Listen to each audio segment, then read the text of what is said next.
Well, hello, everybody. This is Stephen Meade here, and this is our 5 minute-ish Southern California housing market update.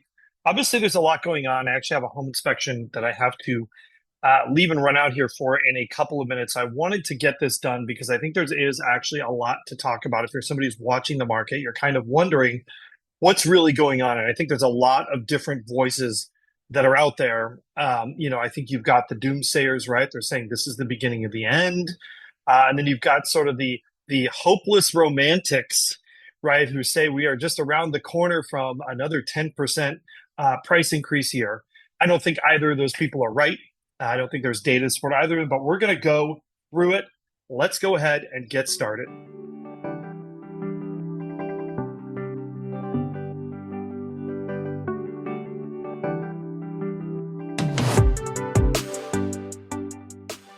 Once again, my name is Stephen Meade with Domicile Real Estate here in Southern California, where we are on a mission to help California's renters become homeowners. This is our Southern California housing market update. I think we're at July 15th, so the middle of the seventh month.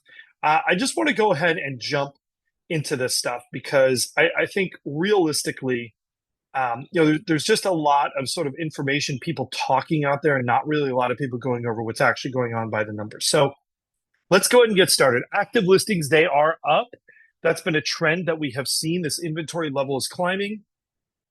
That's the bad news if you are a seller, great news if you're a buyer. But I will tell you, even in this grand scheme of things, while the inventory is up quite a bit, under 1 million here in LA and Orange counties, we're from about 6,000 to maybe about 9,500. That is like a 50% increase versus this point last year. That's still really not a lot of inventory, which I know sounds very funny to say. Feels like you do see for sale signs, you see open houses and things, which we really haven't seen for the last 5 years. But overall, this is probably about a middle level of inventory, maybe a little bit still on the low side. If we look at our new listings, right, that's pretty steady at a level that is up a little bit from last year, especially under 1 million, and about the same level as last year in that 1 to 2 million category. Though you'll notice we had a pretty strong spring in terms of new listings coming on the market. That really is a function. Of showing that we're up, and that's what's fueling those higher active numbers. The flip side of that coin, though, of course, is the new escrows versus last year. Now, what's interesting is while we are on a little bit of a decline here, our actual absolute level is about where it was at last year for both under 1 million and 1 to 2 million. We see that 1 to 2 million is actually on an upswing, which I think is kind of an interesting market anomaly. I think you've got a lot of people under $1 million, first-time buyers. These interest rates have really hit that segment of the market the hardest, I think. If we're looking here at our absorption rate, like where is that? We're right around that 60% level. And what does that actually mean, right? When we talk about this, when we get stuff that's over 80%, that is a pretty strong seller's market.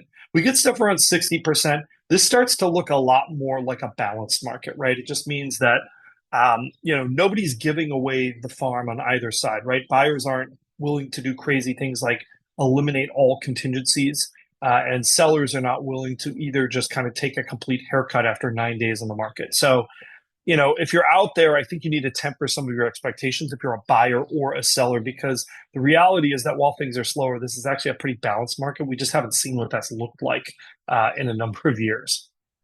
If we're going through at our closed prices, what do we look here? Well, guess what? We're actually not very far off where we were about a year ago. We saw that things are very cyclical. So if you watch all of these charts, you see this to some degree. Maybe it's most amplified there in that 75th percentile, but you see things kind of get a little soft through the fall. And then as soon as the new year starts, they kind of get a bit stronger. And that's just kind of how it is. I think we've ended up at almost exactly the same spot, maybe with a couple changes a little bit higher on a couple of these, especially in that median and 25th percentile versus where we were at this point last year. So very modest increases. If you look at our percent still active after 14 days in the market, this number is going up. What does that mean? A less competitive market. What am I looking at here? I think you've got a lot of sellers who basically are like, they think their house is still worth, what they thought it was worth, at a high point, right? Like in the middle of early spring this year. And they're thinking that's where we still are, but that's really not how our cyclical market works. I also think you've got a lot of sellers who don't need to sell, right? They're kind of holding on. They're pricing the way they feel comfortable selling, and they're just letting them ride. If we look here at our list to close ratio, this one I think is kind of interesting. We are seeing for really the first time in a while, at least for this time of year, we are seeing that list versus close drop under 100%. Now it's still probably above 99% there. So that means on average less than a 1% discount from list price. But it is interesting to see where we were a year ago at this point, which was at 101% or so.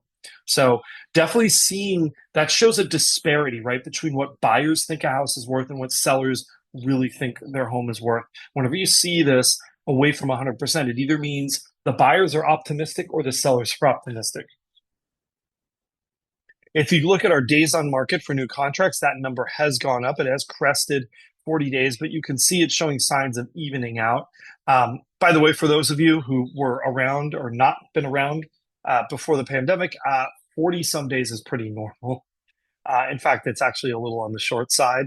We were used to seeing numbers that were like in that, 50 to 60 days being that kind of normal number for average time to sell a home.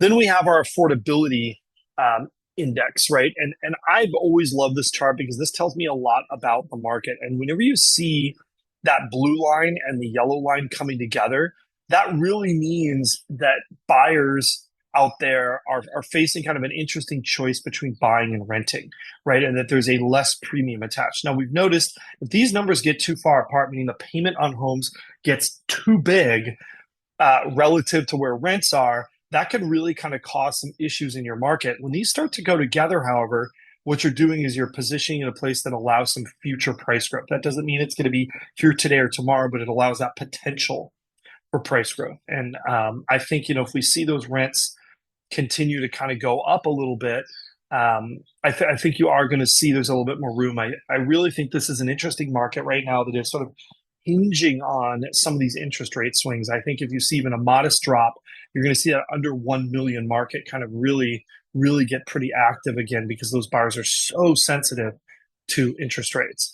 And if we look at our prevailing mortgage rates, what do we see? We actually see a little bit of relief showing up here, with a little bit of some modest declines, just a little bit for that 30-year rate.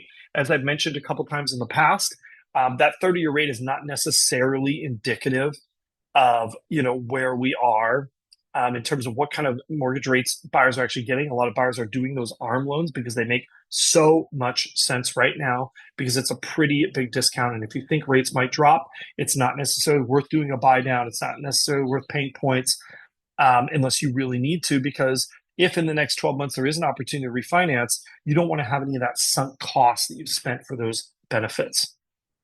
Anyhow, that is all I've got for you this week. I hope you've enjoyed it. Questions and comments, we love them as always. Also, if you or someone you know needs help either buying or selling homes here in Southern California, absolutely, we'd love to help you with that. And if you are outside of that area, we can definitely make recommendations to agents that work and think like us. Anyhow, thanks so much for watching, everybody. We will see you again real soon.